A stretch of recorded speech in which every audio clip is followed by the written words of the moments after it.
గురుగారు, కర్కాటక రాశి వారికి జూన్ మాసంలో ఏ విధంగా ఉందండి? విద్య, వ్యాపార, ఆరోగ్యరీత్యా?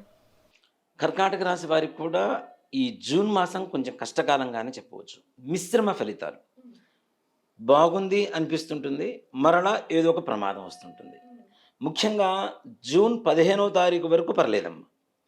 ద్వితీయార్థం ఏదైతే ఉంటుందో అంటే జూన్ 15 నుంచి జూన్ 30వ తారీఖు వరకు ఏదైతే ఉంటుందో అది మాత్రం కష్టకాలంగా చెప్పాలి.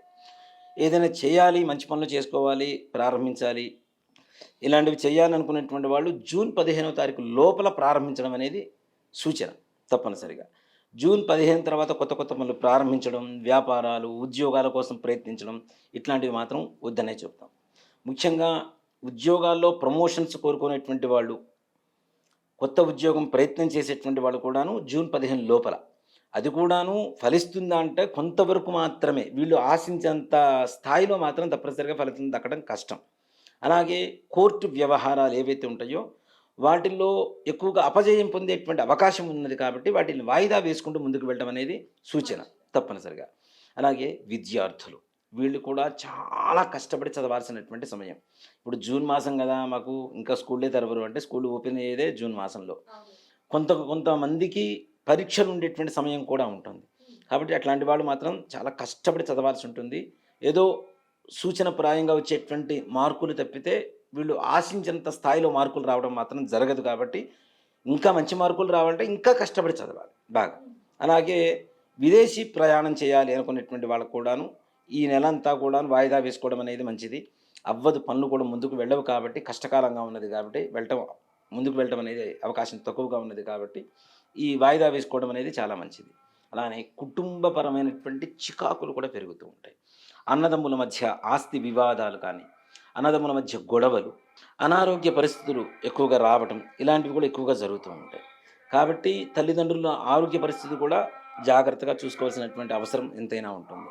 అంతేకాకుండా కుటుంబంలో చికాకులు, భార్యాభర్తల మధ్య చిన్న చిన్న గొడవలు, దానివల్ల మనస్తాపం ఎక్కువగా మానసిక అశాంతి పొందడం అనేది విశేషంగా చెప్పబడుతూ ఉన్నది. అంతేకాకుండా ముఖ్యంగా రాజకీయ నాయకులు వీళ్ళు కూడా జాగ్రత్త చాలా చాలా అవసరం.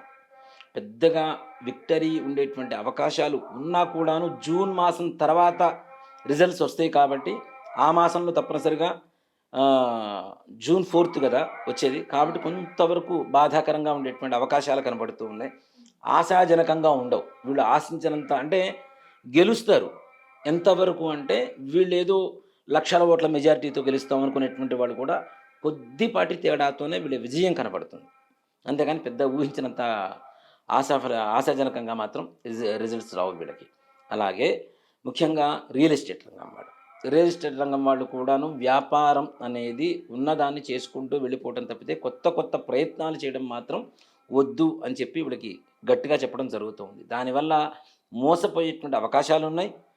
ఇప్పుడు రియల్ ఎస్టేట్ వాళ్ళే మనల్ని మోసం చేస్తారు కదా, వాళ్ళని ఎవరు మోసం చేస్తారు అంటే తలదన్నేవాడు ఉంటే తాడిదన్నేవాడు ఒకడు ఉంటాడు. కాబట్టి వాళ్ళని కూడా మోసం చేసేటువంటి అవకాశాలు ఉంటాయి. కాబట్టి అట్లాంటి వాటిల్లో మోసపోవటం, ఆర్థిక నష్టం వాటిల్లటం ఇట్లాంటివి కూడా జరుగుతుంటాయి. కాబట్టి తగిన జాగ్రత్తలు తీసుకోవడం అనేది చాలా విశేషంగా చెప్పబడుతుంది. ముఖ్యంగా వీళ్ళకి హైట్ తక్కువ, బాగా కలర్ తక్కువగా ఉండేటువంటి పర్సన్స్ వల్ల ఎక్కువగా ప్రమాదాలు జరగటం. వీళ్ళు ఈ మాసంలో ఎక్కువ ఈ ప్రయాణాలు చేయడం కూడా వద్దనే చెప్పాలి. అంటే ప్రయాణాల ద్వారా వాహన ప్రమాదాలు జరగడం, మోకాళ్ళ దగ్గర నుంచి కింద పాద భాగం వరకు ఏదైనా దెబ్బలు తగలటం, యాక్సిడెంట్స్ అవుతూ అట్లాంటివి కూడా జరిగేటువంటి అవకాశం ఉంది. కాబట్టి అవసరమైనంత మేరకు మాత్రమే లోకల్‌లో తిరుగుతూ దూర ప్రయాణాలు చేయకుండా ఉండడం అనేది సూచించదగినటువంటి విషయం. మరి వీరు ఏ దేవుడిని పూజిస్తే ఈ నెల మొత్తం కూడా వీళ్ళకి అనుకూలంగా ఉంటుంది అంటారు? తప్పనిసరిగా శివాలయానికి వెళ్ళాలి.